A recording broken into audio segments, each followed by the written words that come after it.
আমাদের পিতা হচ্ছেন আদম আলাইহিস সালাম, যিনি বানর ছিলেন না, মানুষ ছিলেন। এক। আর 2 নাম্বার, আমরা এই দুনিয়াতে বিবর্তনবাদের মধ্য দিয়ে আসি নাই, সরাসরি জান্নাত থেকে আসছি। আল্লাহ পাক আদম আলাইহিস সালামকে জান্নাত থেকে দুনিয়াতে পাঠিয়েছে, জান্নাত থেকে সরাসরি দুনিয়াতে পাঠিয়েছে। বরং কোরআন এর উল্টা কথা বলেছে। কি কথা?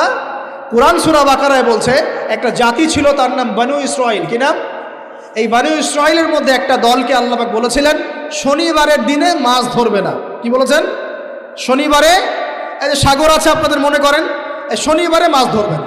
তো বনু ইসরাইল বেশি চালাক, অতি চালাক, যারা ওই যে প্যালেস্টাইন দখল করে বসে আছে, ওরা দাবি করে আর কি, আসলে এরা সত্যিকারের বনু ইসরাইল নয়, এরা ইউরোপিয়ান জিউস, এরা কিন্তু সত্যিকারের বনু ইসরাইল নয়।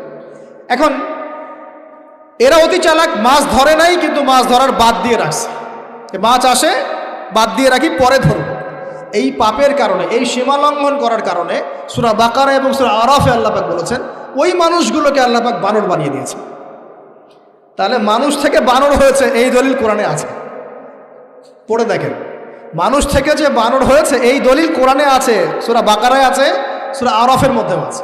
শনিবারের সীমা লঙ্ঘন করার কারণে এই অপরাধ, এই পরিণতি আল্লাহ পাক কিছু মানুষকে দিয়েছে। তারা এখনো জীবিত আছে কিনা আমরা জানি না, ওদেরকে আল্লাহ পাক মেরে ফেলেছেন না বেঁচে আছে আমরা এগুলো জানি না, কারণ কোরআন এগুলো নিয়ে কথা বলে নাই। এতটুকু কোরআন বলেছে।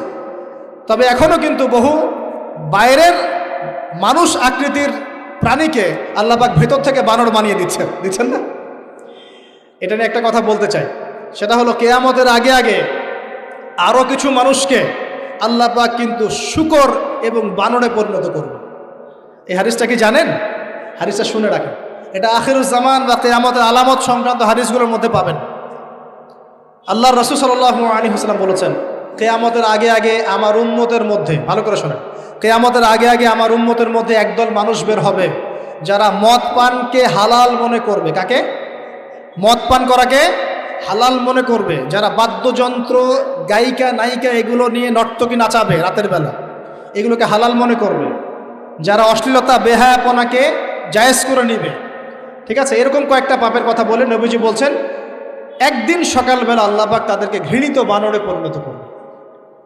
এটা হবে সামনে, কখন কিভাবে হবে আল্লাহ ভালো জানেন।